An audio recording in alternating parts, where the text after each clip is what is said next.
Bueno, yo ayer publicaba en Instagram Stories, como para mis colegas, tampoco me sigue nadie, que hoy iba a contar toda pues mi historia personal a partir de esta carta, ¿no? Cuando tenía, pues, calculo, pues más o menos 13 años, le envié una carta al gobierno de Canadá para pedirle que dejaran de matar focas. O sea, qué iluso, ¿no? Con una cartita pretendía que me hicieran un poquito de caso. Y bueno, me contestaron a esa carta. Esa carta, pues a mí me hizo un mogollón de ilusión en aquel momento. Era, hostia, se puede hacer algo, ¿no? Tiene un impacto, que es que por lo menos ha habido una persona que se lo ha leído y ha tomado el tiempo de responderlo. Y empiezo esta presentación con eso porque Julieta me dijo, ostras, cuéntanos tu vida, cuéntanos tu camino personal, cómo has llegado a hacer lo que estás haciendo hoy, ¿no? Y dándole vuelta atrás, digo, pues yo creo que empezó aquí. Y le pedí esta foto a mi madre que me la enviara, ¿no? Por WhatsApp y tal. Y decía ayer en Instagram, en Stories a mis colegas, pues voy a intentar contar o resumir qué ha pasado desde 1996, no con las focas, no con el gobierno de Canadá, sino un poco conmigo, ¿no? Como veis aquí, yo soy de un pueblo pequeñito de Cantabria, de Renedo de Piélagos, y cuando era súper pequeñín, mi padre me llevaba a jugar a fútbol a Santander y todos los sábados por la mañana jugábamos partidos.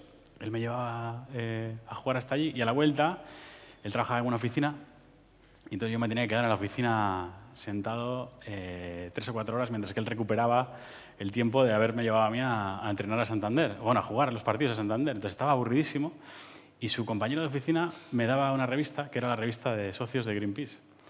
Y hostias, era la única manera de que yo estuviera allí sin quejarme, ¿no? Entonces, después de un tiempo, pues, mi padre y su compañero de oficina me hicieron socio con, no sé, 9 años, 8 años o qué edad. Y yo iba los sábados por la mañana, estaba ahí en la oficina leyéndome mis cositas de Greenpeace y ellos te decían, pues, esto de las focas es responsabilidad del gobierno de Canadá, aquí tienes la dirección. Pues yo iba enviando mis cartas, que era una manera de ciberactivismo primitivo, porque en el 96 pues muy poquita gente, creo que solamente los militares americanos tenían internet, ¿no? Yo que tuve internet un par de años más tarde que esto, y esto era lo que estaba en mis manos desde un pequeño pueblo de Cantabria para hacer con aquello que entendía con lo que pasaba en el mundo, ¿no? Luego, con 16 años, mi madre me prestó un libro, que es este, que es Pura Vida, de José María Mendiluce, este señor que falleció hace poquito, 2 o 3 años, creo recordar. Además de escritor, trabajaba para la ONU, creo, me parece que para el Programa de Naciones Unidas para el Desarrollo, y pasó varios años en Centroamérica, en Costa Rica, en Honduras, también estuvo en África, pero bueno, parece como que hay cierta conexión de esa etapa en Centroamérica porque el libro está basado en Costa Rica. Es la historia de una chica joven justamente de Barcelona que trabaja para Naciones Unidas justamente. No sé cuánto hay de autobiográfico en ello, pero bueno, se va a Costa Rica a vivir un poquito más relajada durante un tiempo. Es una historia bastante tórrida. Y fue como mi primera relación con Costa Rica, que es un país pues muy defensor, muy protector para con la naturaleza, ¿no? Muy conservacionista, digamos, ¿no? Y este flipado también soy yo. Esto es en la universidad. Estudié en la Universidad del País Vasco y con 21 años pues organicé unos autobuses desde Bilbao hasta París para ir al Foro Social Europeo, en el que se debatía sobre modelos alternativos de globalización. Y digo, organicé autobuses porque es lo único que organizamos. Dormíamos en el suelo, en ¿cómo se llama? Patios de fútbol sala, estadios de fútbol sala que nos dejaba el Ayuntamiento de París y un montón de autobuses desde muchos sitios. Y en aquel momento esta terrible pancarta, que solo he conseguido recuperar una de las 2 partes de la pancarta, que nos la imaginamos. Pues aquí no existía Facebook, por ejemplo, pero se me acercaron, no exagero, 30 o 40 personas, que serían los únicos que hablaban español, ¿no? Latinoamericanos que hayan venido y españoles, a hacer esta foto todo el rato, ¿no? Que si hubiera habido Facebook probablemente se hubiera compartido.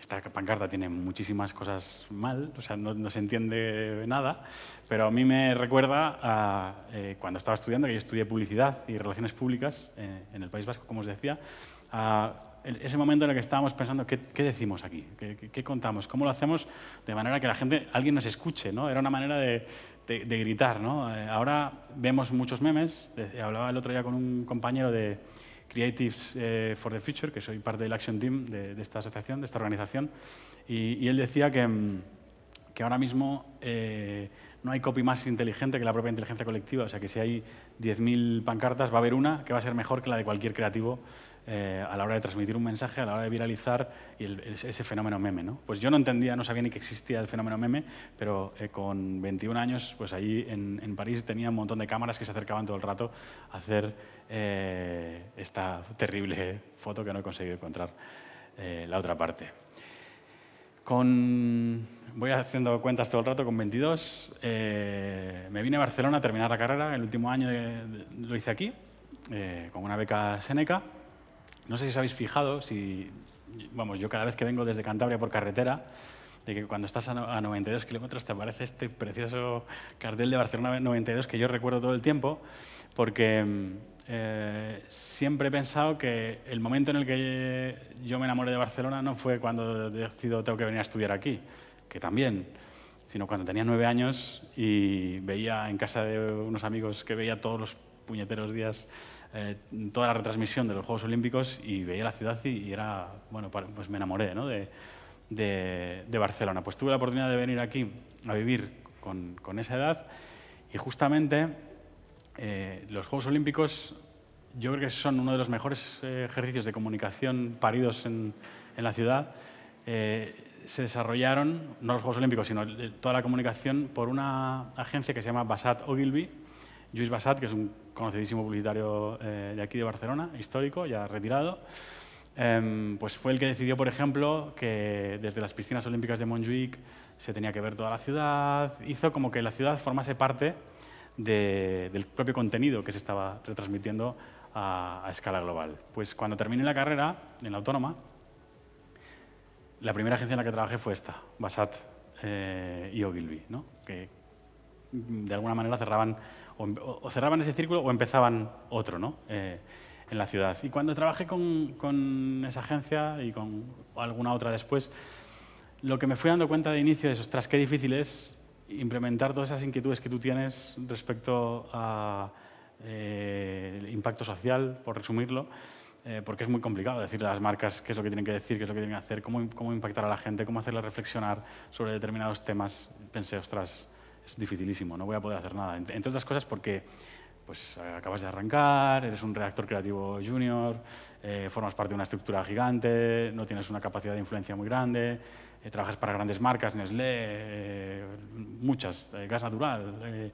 ¿Cómo les voy a convencer yo de nada desde la posición en la que tengo una capacidad de decisión o de impacto pues súper pequeña, ¿no? Y en esos inicios dices, ostras, bueno, son dos mundos muy diferentes. Yo soy un poquito el pez fuera del agua, voy un poquito a contracorriente dentro de un mundo que profesionalmente me parecía un pelín frívolo dentro de todo, pero bueno, yo seguía con mis convicciones a pequeña escala de hoy vamos a hacer la hora del planeta y toda la agencia pues apagaba la luz y mira este flipado, el junior este, ¿no?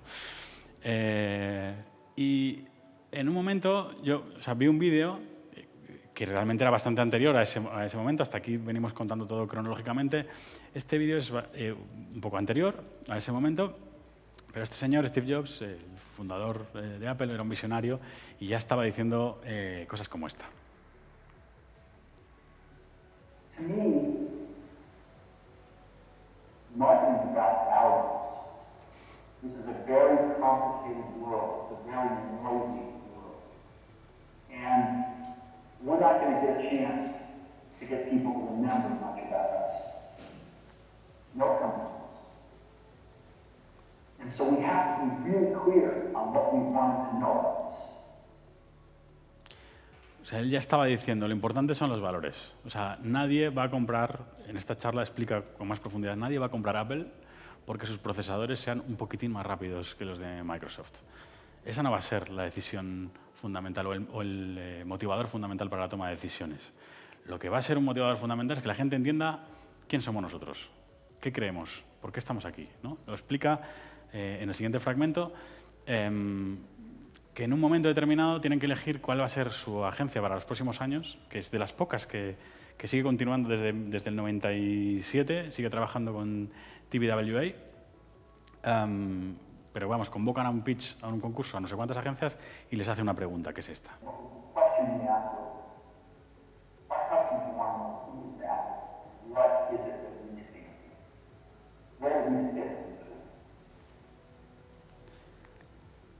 What is that we stand for? O sea, ¿qué es, no sé cómo traducirlo literalmente, pero qué es aquello que defendemos?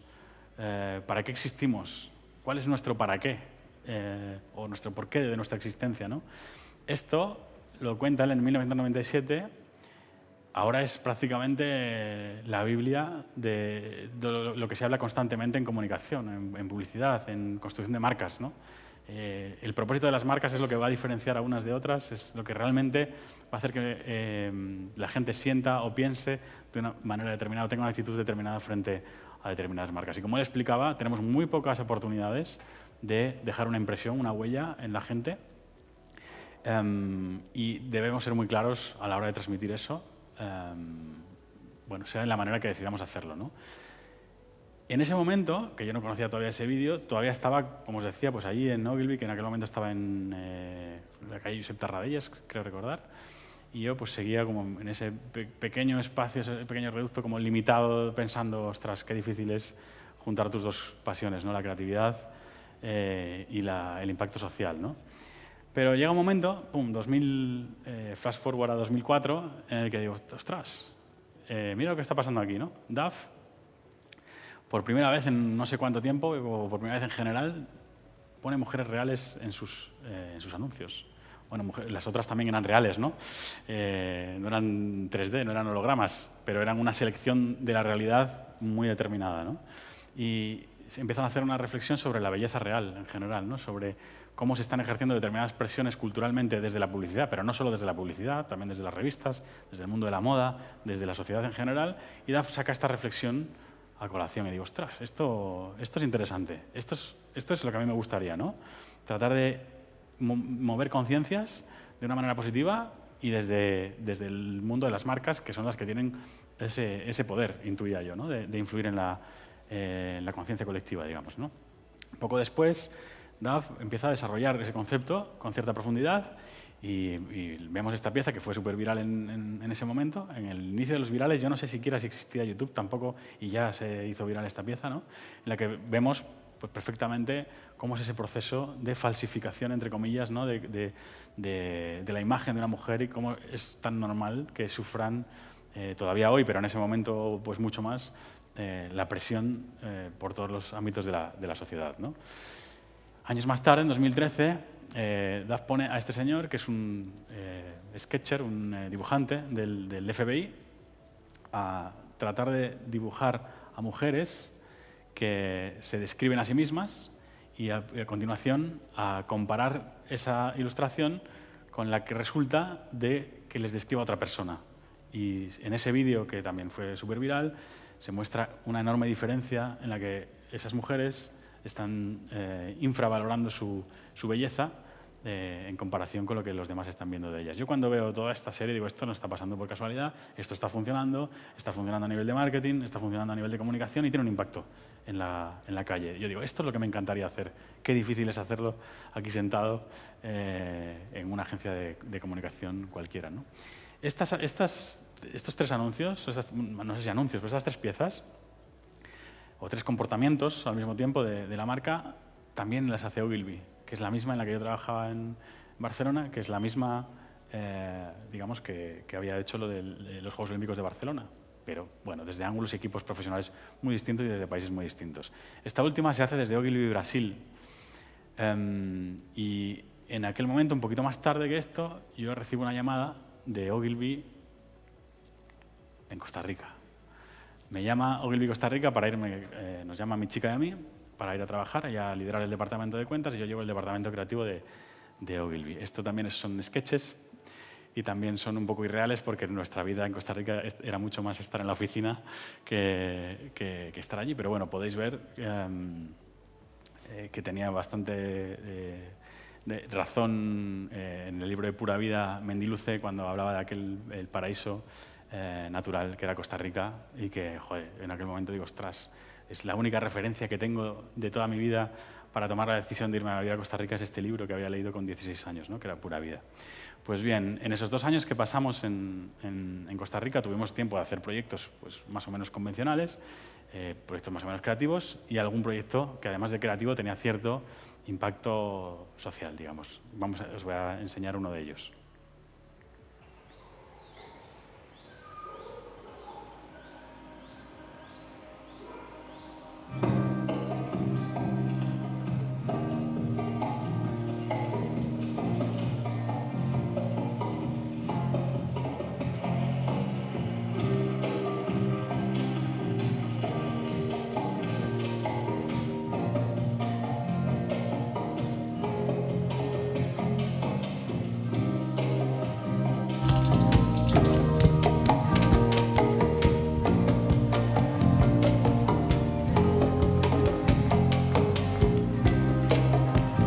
Cable jamás, ¿verdad? Prefiero que me quiten el palo.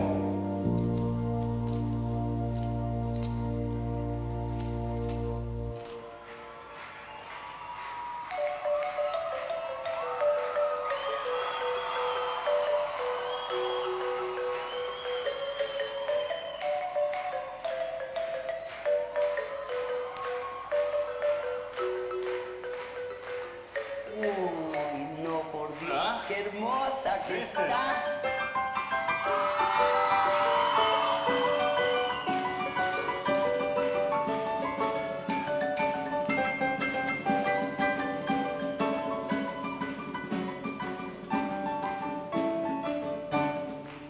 Todos los carros que pasan por aquí, ven la antenita que tenemos ahí toda linda.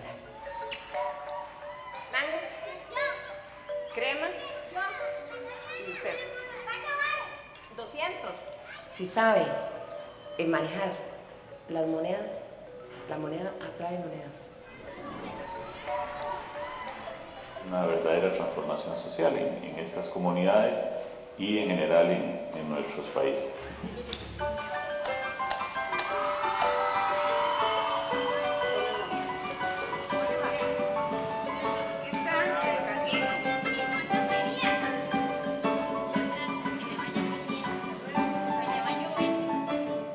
Solo los hombres no pueden, nosotros también podemos, ¿qué creen? ¿O no? Bueno, después de 2 años en Costa Rica, nos volvemos a España, en esta ocasión a Madrid. Estuvimos 5 años en Madrid, creo que volvimos en 2015-16. Y nos gusta en verano pues, hacer siempre un viaje que tenga algún componente de aventura, ¿no? Esto no es National Geographic, esto es mi chica haciéndome una foto entrando en Papúa. Y esta otra es un vídeo en Borneo.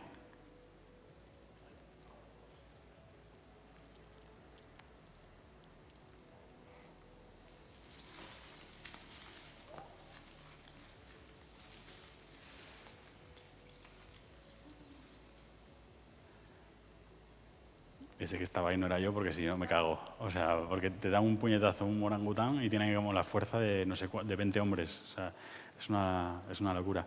En Borneo, en esas vacaciones, vimos en primera persona qué es lo que sucede tras la presión gigantesca de la industria del aceite de palma en la zona, ¿no? O sea, todas las plantaciones de palma aceitera acaban reduciendo mucho el espacio de convivencia, digamos, de los orangutanes y aquí, por suerte, lo vemos en un espacio donde convive con humanos, pero lo normal o lo habitual es que los maten o que mueran quemados en bueno, pues, los fuegos que tienen que provocar para liberar espacio en las selvas para poder plantar la palma aceitera.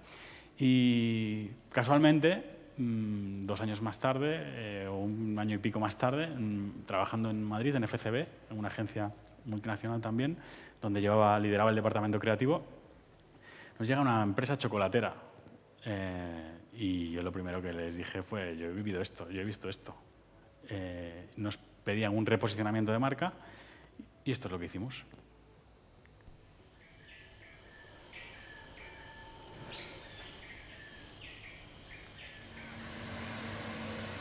El aceite de palma está acabando con Borneo, una de las principales zonas de bosque primario del planeta. Y según Greenpeace, estas compañías son culpables. Por eso recomendamos a esta chocolatera española no solo eliminar el aceite de palma, sino también empezar una batalla contra ellas. Trapa presenta una fotografía irrepetible. Viajamos a Borneo para hacer una fotografía en una selva que iba a ser deforestada en cuestión de semanas. Y para advertir que si eso sucediese, volveríamos para repetir la foto en el mismo punto. Tuvimos que hacer creer a todo el mundo que se trataba de una inofensiva sesión de moda. Nos quedamos aquí, ¿eh? Pero en realidad estábamos marcando la localización exacta que queríamos proteger. Hicimos pública la advertencia con una campaña en prensa nacional y con un documental que no gustó nada al lobby del aceite de palma. Nos denunciaron tratando de parar la campaña. Y al año siguiente intentamos volver, pero el gobierno de Indonesia nos denegó el visado. Así que no nos dejaron más opción que esta: contratar un satélite que reveló una realidad ridícula. Habían dejado en pie solo esta zona para evitar que publicásemos una foto con el fondo deforestado. Todo esto abrió un debate sobre el ingrediente sin precedentes en España. People have to think twice before they buying such a product. Even if it's just one bite, it can be very big impact for the environment. Y más allá de la sostenibilidad, la campaña tuvo un gran impacto en la distribución de Trapa, lo que demuestra que un propósito responsable puede lograr que tanto el negocio como el planeta ganen. Volvemos a las vacaciones, particulares vacaciones de verano. En 2019 nos vamos, Nuria y yo, a Groenlandia, porque queríamos ver de primera, entre otras cosas, ver de primera de mano bueno, pues lo que está sucediendo allí, y me podrías tirar hablando horas de lo que vimos, ¿no? Pero más allá del deshielo, del problema de la crisis climática, de cómo se acaba, de cómo lo vimos con nuestros propios ojos, lo que no me podía creer con que estaba viendo con mis propios ojos es a quién me encontré allí. No os podéis imaginar a quién nos encontramos en Groenlandia. A Ana Botín. Ana Botín es la presidenta de un conocido banco. Aquí creo que no sé si puedo decir otra cosa. Es uno de los personajes públicos, mediáticos y, por supuesto, empresariales más influyentes de España, y nos la encontramos precisamente en la barca que iba delante de la nuestra a ver ese glaciar. Íbamos juntos en el avión. Esta foto nos la hizo este señor, Jesús Calleja, que coincidimos en el avión. Digo, coño, si está aquí Ana Botín, que está viniendo a Groenlandia a ver con sus propios ojos lo que está sucediendo aquí, este tema se está empezando a poner serio. Digo, por fin, después de no sé cuántos años, esto ya no es un niño en su casa en Santander enviando una carta, es una paisana mía de Santander también, con mucha más influencia que puedo tener yo como enviando cartas, está aquí, ya esto es serio, ¿no? Y empiezo a investigar, digo, ¿qué está pasando? ¿Por qué está aquí? Y empiezo a leer informes y me doy cuenta de, ostras, si esto puede funcionar, ¿no?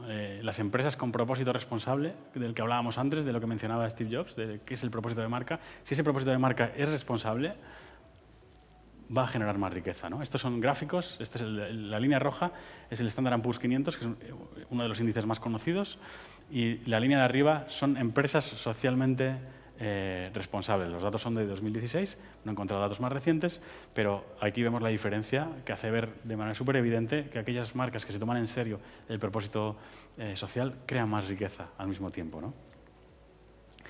Y esto ya es, aquí no hay bromas. BlackRock es no es un fondo, es un gestor de fondos, es el gestor de fondos más grande del mundo. Dicho en corto, son los dueños del mundo.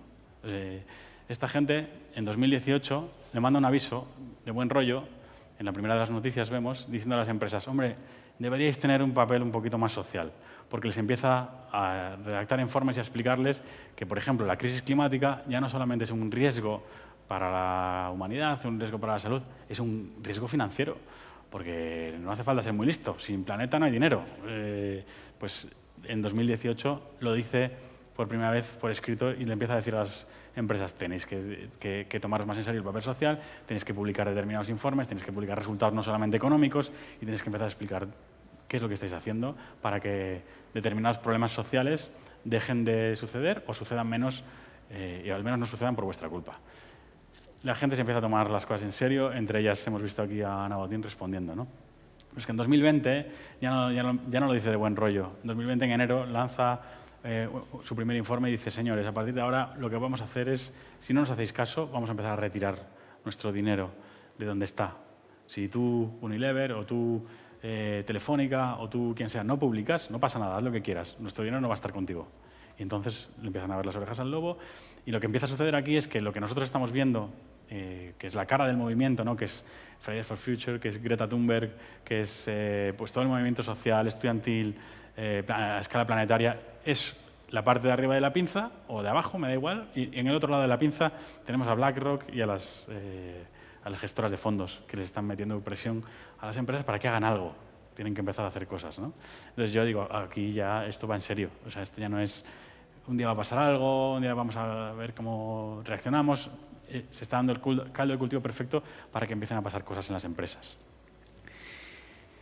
¿Y qué pasó en 2020? En 2020 seguía viviendo en Madrid, no hace falta que os explique mucho de lo que pasó en 2020. Yo vivía en el barrio de la Latina, esto es un día yendo al supermercado. Pues esto es 2020, ¿no? Que me acercaba aquí haciendo casi turismo, jugando un poco a la vida, recorriendo 500 metros más de los que debía, para guardar estas imágenes que sabía que me servían para algo, pues mira, para la presentación de hoy. En 2020, pues yo creo que a todos o a muchos nos dio tiempo a pensar, ¿no? Es un break, es un quiebre. ¿Qué estamos haciendo con nuestras vidas? ¿Qué está pasando aquí? El mundo se ha roto, el COVID no es casualidad, no ha venido porque sí. Te empiezas a investigar, a leer, a ver documentales. Ves este documental que habla Bill Gates en Netflix que explica que el de la próxima pandemia, no sé si lo habéis visto, que explica: señores, va a venir una pandemia y está causada por la deforestación, está causada porque consumimos de esta manera, está causada porque consumimos mucha carne, la carne provoca deforestación, provoca que los seres humanos estén mucho más cerca de los animales salvajes en las zonas con escasa biodiversidad, y dices, ostras, o sea, todo lo que está pasando nos lo estamos ganando nosotros. O sea, en enero vino Filomena, tampoco es casualidad. Bueno, yo digo, ya está, o sea, aquí esto no puede seguir así. Entonces yo salgo de la agencia multinacional en la que estaba trabajando y digo, bueno, vamos a ver cómo puedo juntar pues, las dos inquietudes, ¿no? La de vamos a hacer creatividad, pero vamos a intentar hacerla de manera que tenga un impacto positivo o en el planeta o en la sociedad de alguna manera, ¿no? Y una de las primeras preguntas que me hago es, ¿qué puedo hacer yo para frenar la crisis climática? Y pensaba, joder, es que solo que me haga esta pregunta parece pretencioso, ¿no? Porque eres una hormiguita intentando hacer cualquier cosa. Pero a medida que iba teniendo más conversaciones con más amigos, decía, es que se pueden hacer cosas. A lo mejor tú no vas a cambiar todo, pero puedes hacer algo. Mi respuesta a mí mismo fue, no puedo hacer mucho, pero puedo hacer algo. Y lo primero que hice fue empezar a juntarme con amigos, con diseñadores y pedirles, tío, ¿por qué no hacemos esto? Que tengo esta idea, a ver cómo lo arrancamos. Y creamos una comunidad en Instagram que se llama Ya es hacer algo, muy original, y en la que intentamos responder a esa pregunta, ¿qué puedo hacer yo para frenar la crisis climática? No por casualidad, uno de los primeros algo que planteábamos es comer menos carne ya es hacer algo, porque habíamos leído que según muchos autores, incluidos algunos informes de la ONU, muchos de Greenpeace, etcétera, etcétera, parece ser que es el acto individual que más influencia puede tener en la reducción rápida, al menos, de emisiones, ¿no? De generación de metano y de CO2 y otras emisiones de efecto invernadero.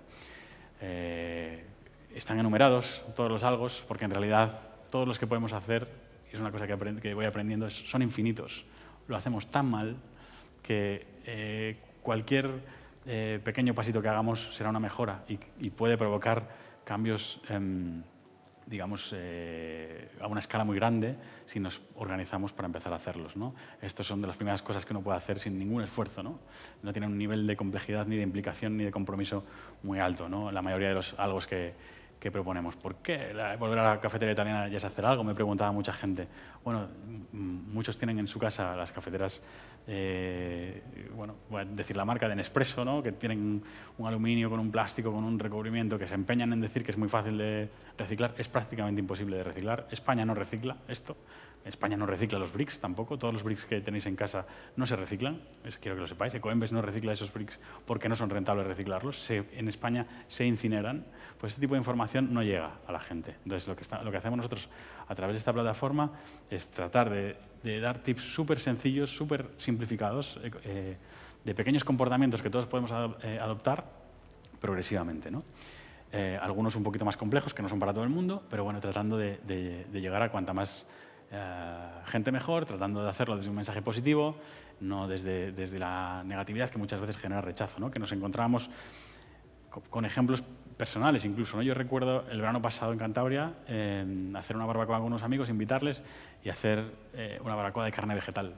O sea, del llamado no pollo, de la llamada no hamburguesa, ¿no? De Eura, de Beyond Meat, de Impossible. Bueno, Impossible no era, pero y decirme a mis amigos, ¿pero qué nos traes aquí carne de mentiras? Si todas las barbacoas que te invitamos nosotros es carne de verdad, ¿por qué haces esto? Y les empiezo a explicar, pues porque he tomado la decisión personal de reducir lo más posible mi consumo de carne. Y me dicen, ya, pero tú viajas, tú vas a Groenlandia, tú vas a Indonesia. Entonces, si tú viajas, yo como carne, me dicen. Entonces, yo ahí es cuando me di cuenta, digo, no, tenemos que tomar esto desde el lado positivo, porque si nos empezamos a tirar los trastos a la cabeza, entre todos los que nos preocupa un poco esto, el resultado es que no hacemos nada. Que dices, bueno, pues este hace, pues no hago nada. Y entonces yo les decía, vale, dime tú qué es lo que haces. Vamos a intentar explicarlo. Y después dime qué es lo siguiente que vas a hacer. Porque la gran pregunta no es qué puedo hacer yo para frenar la crisis climática, es qué más puedo hacer yo para frenar la crisis climática. Porque la respuesta va a ser siempre infinita a esa pregunta, ¿no? Entonces es un poco lo que tratamos de responder. Sustituir Google por Ecosia. No sé si conocéis Ecosia, es un buscador que cada X búsquedas plantas un árbol. O bueno, lo plantan ellos por ti con los beneficios que genera pues el sistema de búsquedas, ¿no? Tú cuando buscas en Google da una serie de resultados, las empresas pagan por aparecer en esas búsquedas de resultados en los destacados, obviamente, ¿no? Entonces, lo que hace Ecosia es un porcentaje que ahora mismo no lo recuerdo, pero que si entráis en Ya es hacer algo, lo pone. Hay un porcentaje de todos los ingresos que es bastante alto, no sé si es el 70 o el 80%, que lo destinan directamente a reforestar. Y básicamente es esto, el Ya es hacer algo, ¿no? Hacerse esta pregunta de qué puedo hacer yo para frenar la crisis climática. Es una comunidad que estamos súper contentos los que lo hemos montado porque apenas hemos hecho 50 posts informativos con este tono de comunicación que habéis visto y hay más de 8.000 personas. Ahora cuando estaba aquí he visto que ya no sé qué ha pasado, pero hay 8.500. Y lo interesante no solamente es que nosotros le decimos a la gente qué es lo que puede hacer. Lo más interesante es que le decimos, cuando lo hagas, sube stories los algos que tú hagas y etiquétanos. ¿Y qué está sucediendo con eso? Pues que si una persona que yo no la conozco de nada y a lo mejor está en Almería y está comiendo pues, todos los platos que veis ahí, que son un montón de recetas que ninguna de ellas lleva carne, dice, comer menos carne ya es hacer algo. Entonces, todos sus amigos que están a su alrededor o sus amigas están viendo, se están preguntando ¿qué es esto? ¿Por qué comer menos carne ya es hacer algo? Igual ni siquiera se habían planteado nunca que comer carne tiene un impacto súper negativo ambientalmente, ¿no? O llevar mascarilla reutilizable ya es hacer algo, o volver a la cafetería italiana ya es hacer algo. Esto es lo que nosotros explicamos justo en el algo número 1, que es el concepto de efecto contagio social. Hay una ambientalista, y no sé si es socióloga o bueno, creo que es ambientalista nada más, que se llama Susan Joy Hassel, no sé cómo se pronuncia, perdón, que dice que está demostrado que cuando una persona instala paneles solares en una zona residencial, se multiplican automáticamente las probabilidades de que sus vecinos también lo hagan. Y es porque somos una especie imitadora. O sea, lo que vemos a nuestro alrededor es lo que acabamos haciendo porque tenemos una necesidad tan grande de sentirnos aceptados y adaptados socialmente, que es lo que acabamos haciendo. Pues este lo ha hecho, pues entonces yo también. Y lo difícil es el primer paso, ese primer algo, y después detrás hay un contagio enorme. ¿Qué está pasando? Pues que hay un montón de gente que cada vez que publicamos cosas se está picando, ¿no? a publicar y además de contagiar a la gente que tiene a su alrededor. Cuando ven que nosotros lo republicamos, no se sienten solos. Dicen, hostia, somos 8.000 personas haciendo esto. Y esto lo arrancamos en septiembre, octubre, y éramos 4 amigos. Y no hemos pagado ni un euro a Instagram. O sea, es gente que va sumándose a esto y, bueno, pues haciendo una mini revolución en su vida diaria, que son las más grandes, ¿no? Cuando se pueden contagiar. Así que veo que estáis muy atentos. Os dejo, si queréis, que no estéis atentos por un momento. No me enfado si estáis con el móvil delante durante un minuto, pero os invito a que, si no estáis dentro, pues os unáis. Pero cuando hicimos esto, al final esto era una manera de arrancar, ¿no? De empezar, de decir, yo no me quiero quedar con las ganas de hacer algo, nunca mejor dicho, ¿no? Pero en realidad la aspiración fundamental era, como os decía antes, tratar de juntar esos dos mundos, ¿no? La creatividad como forma de vivir, ¿no? Y el negocio con un impacto social positivo. Y seguí investigando. Y leo que hay un estudio, también de 2016, hecho entre 60.000 marcas diferentes, 60.000 marcas diferentes y 9.000 millones de data points, que trata de estudiar cuáles son las variables que hacen que una marca sea fuerte, ¿no? Y resulta que la segunda más importante ya en 2016 es el activismo social, por encima de valores como la confianza, la inteligencia, la simplicidad, la calidad de una marca o de un producto, ¿no? Y dices, ostras, pues aquí hay un rayo de esperanza. Sí, en 2016 ya no he encontrado datos más actualizados, pero dices, vale, o sea, realmente esto puede funcionar. Sigo investigando, sigo leyendo con esto en la cabeza y me doy cuenta de que hay marcas que para mí son referentes en cómo hacer bien las cosas, que directamente tienen dentro de sus estructuras profesionales especializados en esto, ¿no? Aquí vemos dentro del Reino Unido, en Estados Unidos, incluso uno aquí en España, en Barcelona, bueno, pues que tienen cargos como Head of Brand Communications and Activism, Environmental Activism, Global Activism Strategy o Chief of Social Movement, ¿no? Y dices, bueno, todavía no es lo que puede ser, pero está empezando a ser todo esto, ¿no? Entonces, pues yo me vengo arriba, ¿no? con todo esto. Y otra pregunta que me hago cuando veo esto también es, ostras, me encantan muchas de las cosas que hacen estas marcas, me parece que son grandes referentes, ahora todavía esto es muy pequeño, ¿qué podemos hacer para que esto llegue más lejos, ¿no? Que era un poco la misma pregunta que me hacía cuando lanzamos lo de Yais hacer algo. ¿Qué podemos hacer para que el impacto social y para que la sostenibilidad sea más cool? Porque eso es lo que tienes que hacer para que realmente pues no quede en un nicho en el que muchas veces pensamos, bueno, ya están aquí los hippies, ya están aquí pues el chaval de la universidad con la pancarta, ¿no? Ya está aquí Greta. No, lo que tenemos que hacer es tratar de que el mensaje, de que el comportamiento se amplifique, alcance a un número mayor de gente y dice, ¿cómo hacemos esto? Y yo creo que una de las cosas que podemos hacer es fijarnos en el mundo del entretenimiento. El entretenimiento ha conseguido hacer cool muchas causas sociales, ¿no? En 2016, Beyoncé, en la Super Bowl nada menos, hace un pedazo de espectáculo basándose en las Panteras Negras y está hablando de racismo como una catedral, el espectáculo. Después de ella hemos visto ejemplos posteriores, pues seguramente conocéis todos el caso de Colin Kaepernick, cuando hinca la rodilla en medio del partido de rugby, entonces Nike lo utiliza en sus comerciales y como bueno, bandera, punta de lanza de todo el movimiento de Black Lives Matter. Posteriormente LeBron James, que también es un atleta Nike, lo lleva al mundo del básquet y se hace bueno, pues una bola gigante en la que tanto Nike como una serie de digamos, especialistas, no sé cómo llamarlo, profesionales del mundo del espectáculo o del entretenimiento en diferentes aspectos, pues hacen ese movimiento gigante, ¿no? O la peli de Roma, que habréis visto muchos en Netflix, al final acaba levantando una conversación social sobre la inmigración y las trabajadoras domésticas mexicanas en Estados Unidos, se crea una fundación, bla, bla, bla, bla, bla. Megan Rapinoe gana la Copa del Mundo y se da un speech en Nueva York tremendo, que podéis ver en YouTube, que se hizo ultra viral, sobre bueno, pues la defensa del colectivo LGTBIQ+, y sobre sobre el racismo también habla, sobre la igualdad, un montón de temas, pero que se te pone la piel de gallina. Y decimos, vale, claro, sí, los americanos que son los sheriffs de todo esto, los americanos son los únicos que hacen esto. Ojo, no sé si visteis el discurso de los Goya de Jesús Vidal, pero gallina de piel, decía no sé quién, ¿no? Fue el vídeo más viral de televisión española en la historia hasta el momento, Jesús Vidal, el actor de Campeones, que le dieron el Goya a Mejor Actor ese año, ¿no? Pues saca la inclusión al debate. El mal querer, probablemente el hit yo creo que desde Alejandro Sanz, que no se veía un hit español llegando a todo el planeta como el mal querer. ¿Y de qué habla el mal querer? Del machismo sistémico. El año pasado, la serie del año en España, que ahora está en HBO Max en toda Latinoamérica, fue Veneno.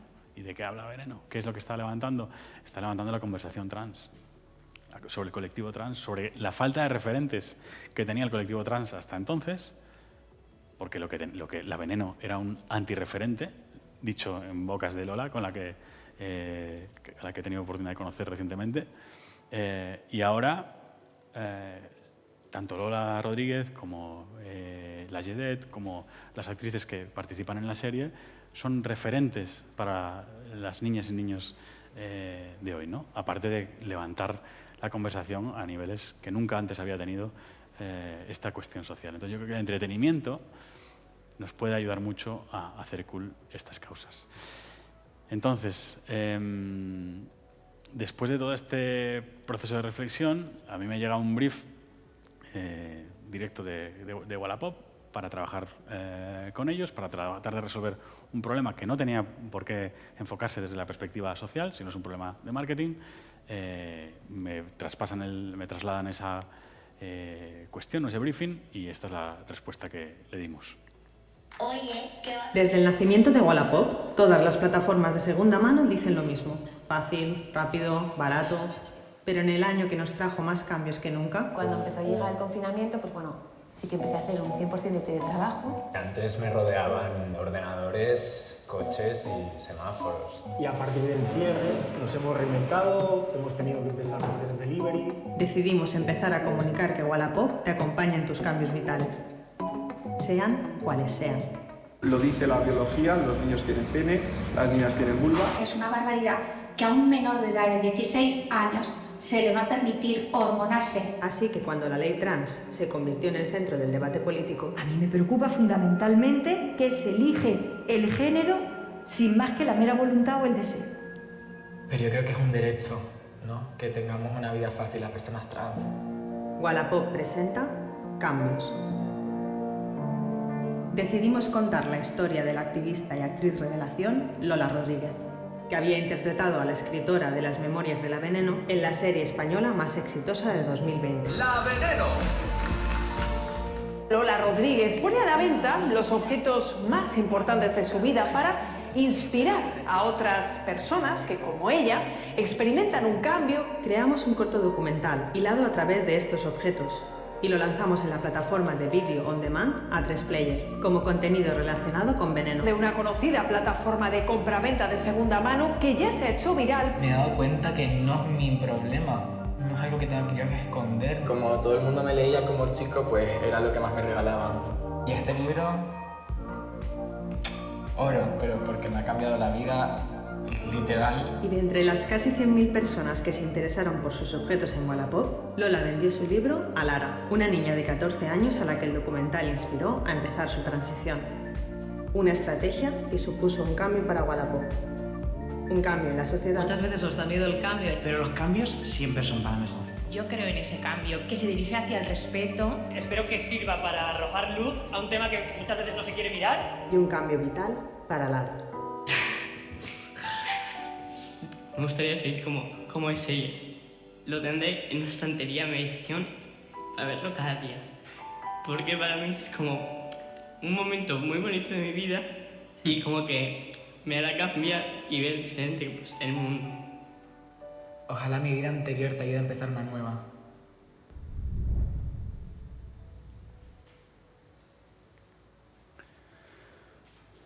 Bueno, después de este trabajo,